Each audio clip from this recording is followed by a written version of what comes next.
Good morning दोस्तों, कैसे हैं आप लोग। आज हम लोग ईरान और पाकिस्तान के बीच में जो तनाव उत्पन्न हुआ है उस पर चर्चा करेंगे। ये तनाव का कारण क्या है और ईरान पाकिस्तान पर मिसाइल से, ड्रोन से हमला क्यों कर दिया। चलिए समझते हैं आखिर ऐसा क्यों हुआ। देखिए, जैसा कि हम लोग मैप देख रहे हैं, पहले इसका लोकेशन समझ लेते हैं, उसके बाद फिर हम लोग डिटेल में चलेंगे। ये भारत है अपना, इंडिया, बगल में पाकिस्तान है, पाकिस्तान के बगल में अफगानिस्तान है, अफगानिस्तान के बगल में ईरान है, ईरान के बगल में इराक है और इराक के बगल में सीरिया है। इतना लोकेशन आप समझ गए, ठीक है। आप समझते हैं हम लोग, ये पाकिस्तान है, पाकिस्तान का ये एरिया अगर देखिएगा आप, ये एरिया ये आपका बलूचिस्तान कहलाता है। क्या कहलाता है? पाकिस्तान का ये एरिया ये आपका बलूचिस्तान कहलाता है, बलूचिस्तान कहलाता है। इसमें बलूच लोग रहता है, जो अभी पाकिस्तान से अलग होने का, आज़ादी का लड़ाई लड़ रहा है, ठीक है ना। ये बलूचिस्तान है, ये ईरान है, ये ईरान है। ईरान से देखिएगा कि इतना दूरी जो पाकिस्तान का एरिया लग रहा है, उसका तो अफगान का लग रहा है। मैप पे देखिएगा तो ये जो यहाँ का एरिया है ना, यहाँ का एरिया ये भी बलूचिस्तान है। यानी कि बलूचिस्तान दो जगह है, एक तो पाकिस्तान में बलूचिस्तान है और ईरान में भी बलूचिस्तान है। लेकिन ईरान का बलूचिस्तान को बलूचिस्तान सिस्तान कहते हैं, बलूचिस्तान सिस्तान कहते हैं ईरान वाला को, ठीक है। और पाकिस्तान वाला बलूचिस्तान को तो बलूचिस्तान ही कहते हैं। पहले मैप हम लोग समझ जाते बढ़िया से, ठीक है, क्लियर।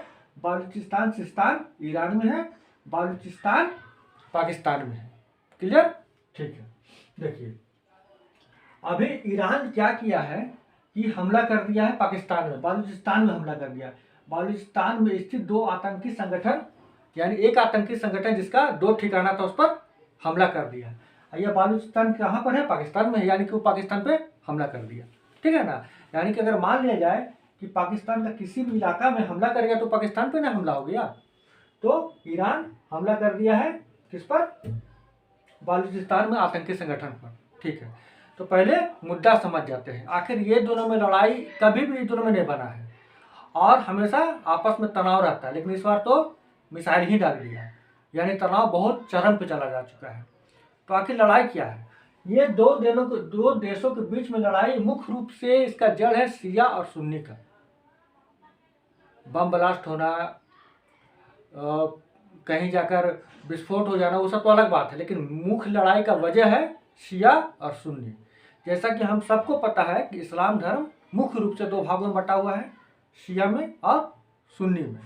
यहाँ पे देख सकते हैं जो इस्लाम है वो दो भागों में बटा हुआ है, एक शिया में बटा हुआ है, एक सुन्नी में बटा हुआ है। सुन्नी वो है जो सुन्ना में विश्वास करता है। सुन्ना का मतलब जो इस्लाम धर्म के प्रवर्तक थे मोहम्मद पैगंबर साहब, उनकी शिक्षा पे जो बिलीव करता है, उनकी शिक्षा को जो मानता है, वो सुन्नी कहलाता है ना। यानी कि इस्लाम धर्म के प्रवर्तक जो मोहम्मद साहब थे, उनका कहना को, उनका ज्ञान को, उनका रास्ता पे जो चलता है वो सुन्नी कहलाता है। और मोहम्मद साहब के बाद उनका दामाद अली जो थे वो इस्लाम के धर्म के गुरु बने, इस्लाम के गुरु बने, और उनके शिक्षा को जो मानता वो शिया कहलाया, ठीक है ना। क्योंकि ये इससे कुछ अलग, यानी कि मोहम्मद पैगंबर से कुछ अलग अलग शिक्षा अली उसमें ऐड कर दिए थे, जिसके कारण उनका विचार अलग हो गया, ठीक है ना। तो दो धारा बट गया, एक तो प्योर मोहम्मद साहब का शिक्षा को मानेगा, उसमें कोई भी हेर फेर बर्दाश्त नहीं करेगा। दूसरा अली का शिक्षा पे जो बिलीव करेगा वो शिया कहलाएगा, ठीक है। तो सुन्नी और शिया में आपको अंतर हो गया कि मोहम्मद साहब को मानेगा तो सुन्नी, अली को मानेगा तो शिया, ठीक है। ये दोनों आपस में लड़ते रहते हैं, सदियों से लड़ रहे हैं, यहाँ से लड़ाई नहीं है, सदियों से लड़ाई है। दोनों एक दूसरे को प्रूफ करते हैं कि हम सच्चा और पक्का मुसलमान है, एक दूसरे से लड़ते रहते हैं। ये मोहम्मद पैगंबर साहब को शिक्षा को मानेगा, ये अली का शिक्षा को मानेगा। देखिए, अब यहाँ पर बात ये है कि कुछ देश है जो शिया है और कुछ देश सुन्नी।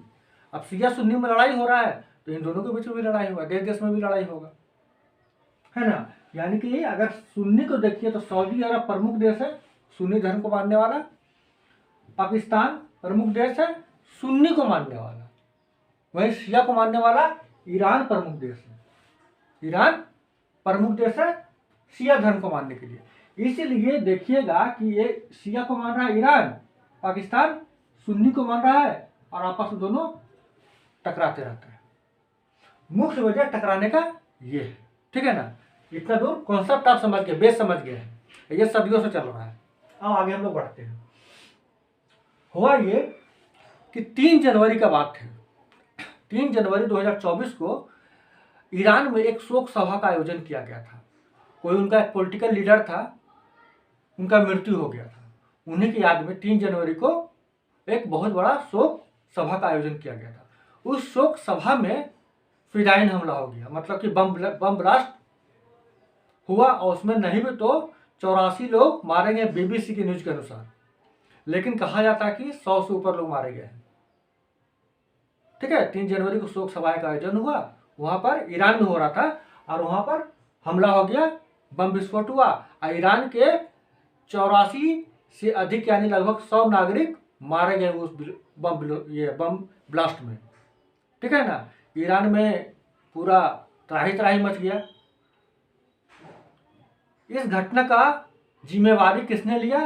तो इस घटना की जिम्मेवारी लिया IS ने। IS मतलब इस्लामिक स्टेट, पहले उसको IS कहा जाता था, यानी कि Islamic state of Iraq and Syria, पूरा उसका नाम था, ठीक है ना। लेकिन अब वो केवल IS रह गया, जो कि आतंकी संगठन है। IS इस्लामिक स्टेट कहाँ पे रहता है? ये रहता आपका इराक में, और ये सीरिया में गढ़ बनाए हुए हैं, इराक और सीरिया में गढ़ बनाए हुए हैं। जब ये जिम्मेवारी ले लिया कि 3 जनवरी वाला हमला हम करवाए हैं, IS बोला, तो ईरान क्या किया, इन दोनों पर पहले जाके मिसाइल दागा, सीरिया पर भी दागा, इराक पर भी दागा, और धनाधन अच्छा से मिसाइल ढोक दिया इस पर, ठीक है ना।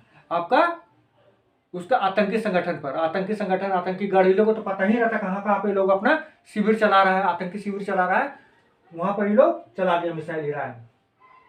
इसके साथ साथ ईरान, अब आइए, ये तो इराक सीरिया कर दिया, पाकिस्तान को क्यों पीटा ये भी जान लेते हैं। देखिए, ये जो बालूचिस्तान एरिया है, ये बालूचिस्तान में कुछ आतंकी संगठन अपना शिविर चला रहे हैं, और वो चाहते हैं कि जो ईरान का जो बालूचिस्तान है इस पर भी कब्जा कर ले, और कब्जा करके एक कंप्लीट बालूचिस्तान बना ले। इसके लिए ये आतंकी संगठन हमेशा ईरान के बॉर्डर पर क्या करते हैं, हमला करते रहते, ईरान के सिपाहियों को, ईरान के फौजी को घायल करते रहते हैं, मारते रहते हैं, हताहत करते रहते हैं। अब बॉर्डर पर हमेशा तनाव रहता है। ईरान बार बार चेताता है कि ऐसा मत करो, अपना आतंकी को कंट्रोल में करो, पाकिस्तान अपना आतंकी को कंट्रोल में करे, है ना। लेकिन पाकिस्तान बाज नहीं आ रहा था, और अभी हाल फिलहाल के दिनों में अच्छा खासा ये लोग मिसाइल स्ट्राइक किया था। कौन? बालूचिस्तान में रहने वाले आतंकी संगठन। उस आतंकी संगठन का नाम है जैश अल अदल, है ना। जो पाकिस्तान के बालूचिस्तान में जो आतंकी संगठन है, आतंकी संगठन लिख दे रहे नाम, आतंकी संगठन का नाम है जैश अल अदल, ठीक है, जैश अल अदल। इसका स्थापना 2012 में हुआ था, ठीक है। उस समय अलकायदा इसका मेन रहनुमा था, रहनुमा बोल सकते हैं, है ना। उसी का संरक्षण और जैश अल अदल का स्थापना 2012 में हुआ था, और ये इसका काम मुख्य रूप से ईरान को परेशान करना है, ईरान से बलूचिस्तान को छीनना है, ठीक है। तो यहाँ पर ये आतंकी संगठन अपना चलाता पाकिस्तान में, और ईरान का बालूचिस्तान यानी बालूचिस्तान सिस्तान पर जाकर हमला करते रहता है, वहाँ के सेना को मारते रहता है, और दिमाग लगा रहा है कि किसी तरह से इसका हम कब्जा कर ले, ईरान का बालूचिस्तान को कब्जा कर ले। तो ये कुछ दिन पहले जो 3 जनवरी का घटना था, उसके पहले भी बॉर्डर पर तो तनाव रहता ही है, और उसके बाद भी बॉर्डर पर तनाव था। ईरान क्या किया कि लगे हाथ पाकिस्तान पर भी मिसाइल दाग दिया, क्योंकि वो भी बॉर्डर पर सिपाहियों को मारता रहता है। लगे हाथ ईरान क्या किया, पाकिस्तान पर बॉर्डर इलाका का जो एरिया है बलूचिस्तान, जहाँ पर आतंकी संगठन जैश अल अदल का ठिकाना है, उस पर अटैक कर दिया, और बड़ा भीषण अटैक किया है, यानी मिसाइल से भी अटैक किया है, ड्रोन से भी अटैक किया है। अब पाकिस्तान भी बोल रहा है कि इसका नुकसान का भरपाई ईरान को करना पड़ेगा, यानी पाकिस्तान भी कार्रवाई कर सकता है। और ऐसा न्यूज आ रहा है कि शायद पाकिस्तान भी कार्रवाई कर दिया, लेकिन अभी इसका पुष्टि नहीं हो पाया है, ठीक है ना। तो ये आपका यही आपका इसका मेन लबोलुआब था कि आखिर हमला किए हुआ, इसका मूल विजन शिया सुन्नी का लड़ाई है। और वर्तमान का जो घटनाक्रम है कि अभी 3 जनवरी को अटैक हुआ था, जिसका बदला वो ईरान इराक और सीरिया पर हमला करके लिया। और जो बॉर्डर पर तनाव रहता है हमेशा, जो बलूचिस्तान से आतंकी लोग ईरान को परेशान करते रहते हैं, इसके बदले में ईरान पाकिस्तान पर भी मिसाइल अटैक कर दिया, ड्रोन से अटैक कर दिया। तो ये आप पूरी तरह से आप कॉन्सेप्ट समझ चुके हैं और हमको लगता है कि ये अब इसमें कोई दिक्कत नहीं होना चाहिए इस मुद्दा को समझने में, है ना।